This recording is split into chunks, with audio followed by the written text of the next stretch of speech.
블루 바이유, 푸른 호수, 저스틴 전 감독. 한국에서 입양된 안토니오는 백인 아내 캐시 그리고 의붓딸 제시와 함께 나름 행복하지만 가난한 삶을 살고 있다. 가족들의 나은 미래를 위해 뭐든 해야 하는 안토니오. 하지만 자신이 저지른 과거의 과오 때문에 현실은 녹록하지 않다.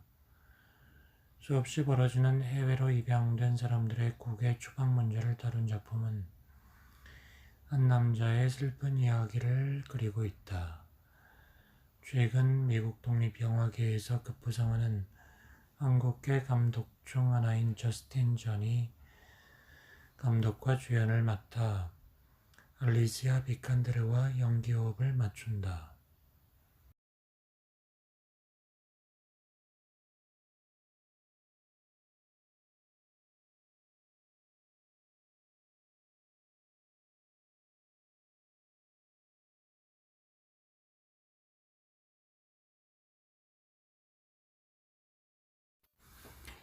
이 영화는 입양된 사람들의 추방당하는 것에 대한 문제를 다루고 있는데요. 이게 아마도 트럼프 정권 당시에 생긴 문제인 것 같습니다. 저는 개인적으로 트럼프를 좋아하는데, 그 사람이 한 정책이 다 긍정적일 수만은 없는 것 같습니다. 저는 이 영화에서 약간 다른 관점으로 얘기를 하고 싶은데요. 이 영화에서 보면은 그 주인공 안토니오가 점점 문제 상황으로 빠져드는 모습들이 보여집니다. 첫 번째, 기존의 문제 상황은 안토니오가 백인 여자와 결혼을 했고 어린아이가 딸린 여자였는데 장모님이 안토니오를 좋아하지 않죠. 그리고 이 백인 여자의 전 남편이 그 마을의 경찰이었다는 거, 요게 좀 좋지 않은 상황이었죠. 그런데 영화상에서 문제는 작은 일이 점점 눈덩이처럼 커지는, 그래서 큰 문제로 발전하는 상황들을 보여줍니다. 첫 번째로 안토니오와 그의 아내가 슈퍼마켓에서 언쟁을 하게 되죠. 왜 딸아이를 학교에 데려가지 않았느냐, 그 아버지가 할 짓이냐 이러면서 여자가 야단을 치게 되고 안토니오가 거기에 대해 변명을 하는 과정에서 말싸움이 일어나는데, 하필이면 그때 그 전 남편인 경찰과 그의 동료 경찰이 그 슈퍼마켓에 들어왔다가 그 소리를 듣게 되는 거죠. 그래서 무슨 일이야 하면서 찾아가는데 상관하지 마 이러면서 또 이제 경찰과 말싸움이 붙게 되면서 그 동료 경찰이 약간 도라인데 그 친구가 체포하려고 들게 되고 거기서 저항하다 보니까 그 경찰을 때리게 되고 그러면서 일이 완전히 커지게 되는 거죠.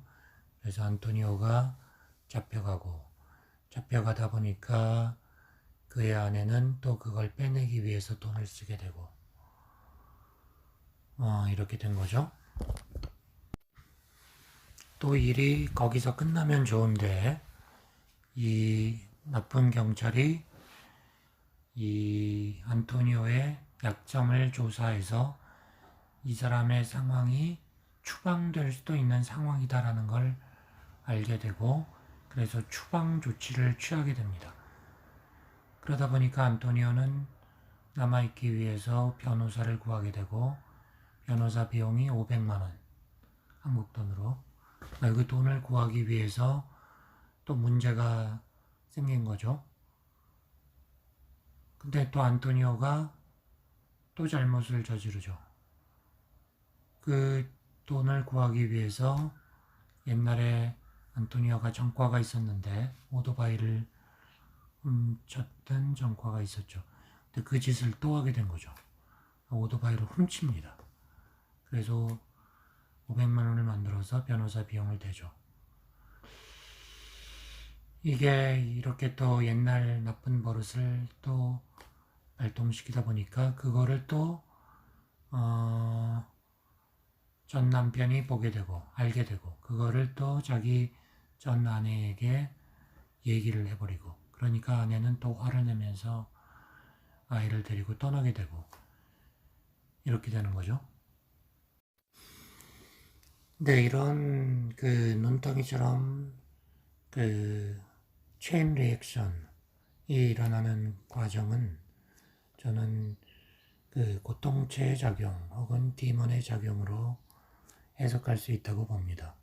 그래서 첫 번째 그 슈퍼마켓에서 그 싸우지만 않았어도 그 전 남편을 만나지 않았을 것이고 그 못된 동료를 만나지 않았을 것인데 거기서 하필이면 목소리를 높여서 싸우는 바람에 그런 사단이 난 거죠. 그런 것이 과연 우연일까? 거기에는 어떤 악령적인 존재의 개입이 존재하지 않을까? 뭐 이런 생각을 할 수도 있다. 이렇게 저는 봅니다. 거기다가 이제 그 안토니오가 추방되는 상황에서 어리석게도 옛날 습관을 다시 발휘한 거죠. 즉 절도 행위를 다시 한 겁니다. 이것이 그의 아내를 완전히 화나게 만들었죠. 사실 안토니오는 그렇게 안 할 수 있었죠. 추방이 된다고 할지라도 그의 아내 캐시는 자기 딸을 데리고 한국이든 어디든 따라갈 준비가 되어 있었던 거예요. 그러니까 그렇게 하면 되는 거였죠. 절도를 하지 않을 수 있었는데 그놈의 변호사 비용을 대기 위해서 절도를 또 한 거죠. 이게 아주 패착인 거죠. 이렇게 그 사람의 마음을 꼬드겨서 악수를 두게 만드는 어떤 무엇인가가 존재한다는 거죠. 그것이 이제 어리석음이죠. 그렇게 하면 되지 않을까라고 생각하는 어리석음이 존재하는데 그 어리석음이 저는 그 고통체의 디몬으로 보는 거죠. 뭔가가 그렇게 그 이끄는 어떤 에너지적인 힘이 있다. 그래서 최초의 말다툼을 일으키고 그 여자로 하여금 그렇게 화나게 만드는 뭔가가 발생하게 하고 또 하필이면 그때 그의 전 남편이 득해해서 그렇게 우연한 상황 속에서 일이 꼬이게 만드는 뭔가가 있다. 또 그래서 감방에 들어갔을 또 그 상황에서도 그 나쁜 경찰이 시비 걸 때 안토니오가 참으면 됐어요. 그냥 뭐라 그러면 서라 그러면 서고 체포하는 상황은 아니었으니까 시비 거는 거에 대해서 화내지 않으면 됐어요. 예, 알겠습니다. 경관님 하면서 그냥 스무스하게 넘어가면 됐는데 거기서 또 욱해가지고 역사를 잡고 주먹으로 쳐버렸으니 이게 완전 사단이 난 거죠.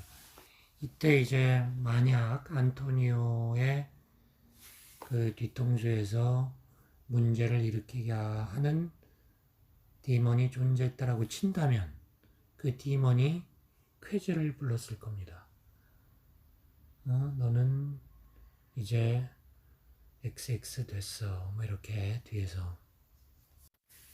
요컨대 우리 뒷꼭지에는 우리를 도와주는 수호천사도 있지만 우리를 나쁘게 만드는 어떤 악한 존재도 존재한다. 이렇게 저는 봅니다. 그리고 그 수많은 탐진치라고 하는 것들이 우리를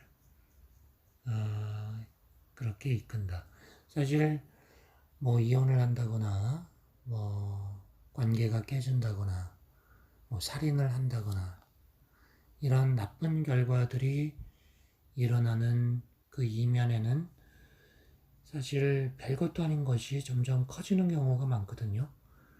이렇게 살짝 돌려서 얘기했으면 아무것도 아닌데 그걸 욱해가지고 욕을 한다든가 뭐 폭력을 행사한다든가 뭐 이러면서 아무것도 아닌 게 눈덩이처럼 커지면서 그놈의 자존심 때문에 그리고 잘못 판단하는 어떤 어리석음 자기 판단을 그냥 믿어버리는 자기 생각을 믿어버리는 그런 어리석음들이 모두 저는 악령의 작용이다. 디몬의 작용이다.